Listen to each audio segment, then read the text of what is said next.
O, sakay, kasya pa 20. Huy, gusto mo yon. Ito na ang day 2 ko sa province, mga bes. Tara sa aking kwento na medyo may kwenta. Hello, mga bes. This is your Reclamadog Bestie, Chopper. Good morning. Napakaaga ay nagising na kami agad. Dito sa province, mga bes, ay napakaaga nilang matulog pero napakaaga din nilang gumigising. Madilim pa nga kanina ay may nagwawalis na.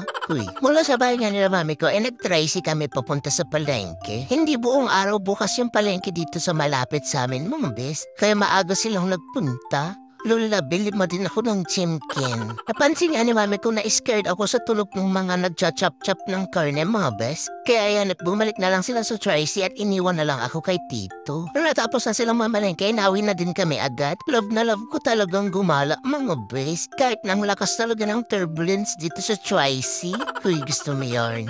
Nawala nga yung isang patulan na binili ni Lola kaya ayan hindi niya na binitawan yung isa baka mawala din daw. Chill lang kami ng buong araw at nung kinahapunan ay nag-tricy ulit kami, mo best. This time ay kasama ko yung aking dalawang binibining senior. Mamamasyal daw kami sa may ilaw-ilaw, mga best. You can see nga ay ganap na ganap ako dyan. Lagi talaga ako naglulook forward kung saan kami dadalhin. And at the same time ay nag-aalala ako at baka itapon ako bigla ni Mommy Bo. At ilang sandali pa nga ay nakarating na nga kami sa aming pupuntahan. Maliwanag pa sa mga oras na yan kaya wala pang ilaw-ilaw. Itong lugar nga na ito, mga bes, ay sa may Lingayen Capitol. Yung paligid dyan ng Capitol, mga bes, ay maraming mga mapagpipicture-picture na gaya nito. Hey, it's more fun in Pangasinan. Uy, gusto mo yarn. O siya sakay, kasya pa 20 dito. Sa bubong lalam yung iba. Uy, kung taga Pangasinan ka at hindi mo pa to alam or magbabakasyon ka sa Pangasinan, mga bes, baka gusto niyong mamasyal dito. Ito nga si Lola Bella, mga bes, at ito naman si Lola Sophie. Konting lakad lang mula sa Lingayen Capitol at ito nang makikita nyo, napakadaming food stall, mga bes. Ikaw na din talagang mapapagod mamili kung saan mo gustong kumain, bo. Pa-order ng itlog pugo, please. Uy, preparahan din ito, mga bes, at ayan na, nagpe-play si Lola Marites. Silang sandali pa nga nakita namin ito, mga bes, at hindi na nga nagsayang ang pagkakataon si Mami at sumampa na nga siya. Kung saan-saan mo na lang talaga ako dinadala, Mami. Ito nga ang first time kong, mga bes, na sumakay sa ganito. Daddy, kung nasaan ka man ngayon, umuwi ka na, parang awa mo na. Mga 10 minutes din kami nag-ikot-ikot dyan. Kuya, tignan mo, nahihiro na tong may kantong sa akin, baka masukahan ako. Stop! Pagtapos nga nun, mga bes, nag-aaya pa nga si Mami ko na mag-bump car daw kami. Kinontra na lang siya talaga nila Lola at baka daw tumalsik ako. Binalak nga din niya sumampa dito sa may Jollibee, buti at napigilan niya siya, mga bes. Next din niyang tinarget itong minion. Anyone, please pagapos nga tong si Mami ko.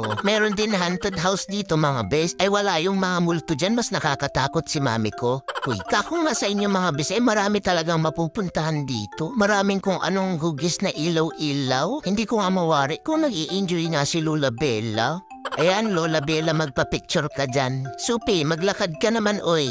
Sinulit na talaga namin yung mga picturean dito, mga bes. At dahil nga maluwag dito, kahit maraming tao ay hindi ka masisikipan. Kahit nung pabalik na nga kami ng Tracy, mga bes, marami pa rin kaming mataanan na pasyalan. Kahit sa ang sulok dito sa may Capitol nga, mga bes, may ilaw-ilaw. Akala ko ay tapos na yung araw namin nung pauwi na kami. Pag-uwi nga ay nagchismisan ulit si Mami tas si Lola. Kung ano-anong chismis na naman yung narinig ko, mga bes. Surprise din umuwi yung kapatid ni Mami ko. Tito, bakit ako naman yung hinuli mo? Huy, inosente akong aso, uy. Ang haba nga ng araw ko today, mga bes. And finally, matutulog na kami. That's it for my day to, mga bes. Ingat kayo lagi and spread positivity.